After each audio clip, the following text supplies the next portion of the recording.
Titans land Brian Hill, the former Atlanta Falcon. And Brian Hill, he's been a decent ball player the last few seasons, I believe, as a backup for the Falcons in that backfield, especially last season.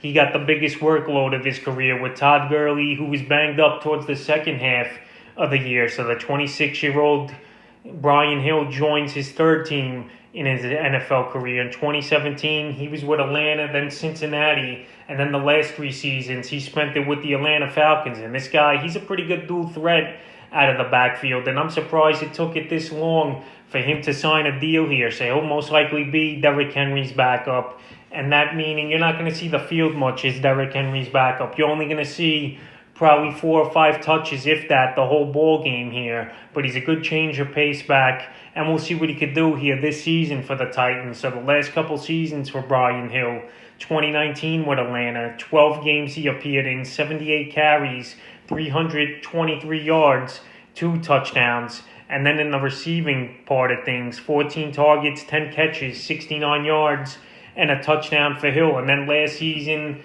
where he had more of a role with Todd Gurley banged up, and also a guy who couldn't get the full workload, he appeared in all 16 games. He started 1 game, 100 carries, 465 yards, 1 touchdown, 25 catches on 30 targets, and 200 yards. So Brian Hill, he had a pretty decent season last year, in my opinion, as a guy who was a backup, and he had 650 yards from scrimmage last season. Only 1 touchdown, but like I said, in PPR leagues, he actually had some fantasy value at times, putting up 10 or more points a couple weeks throughout the season. But this season, as far as fantasy football goes, I don't think he's going to have any value, obviously, with Derrick Henry, the workhorse, and probably the best running back in all of the NFL right now. So Brian Hill, he's going to be a backup here for Tennessee, and it's a good real-life move, then fantasy football move. So Hill signs with the Titans, and we'll see if he'll get much game action at all this season.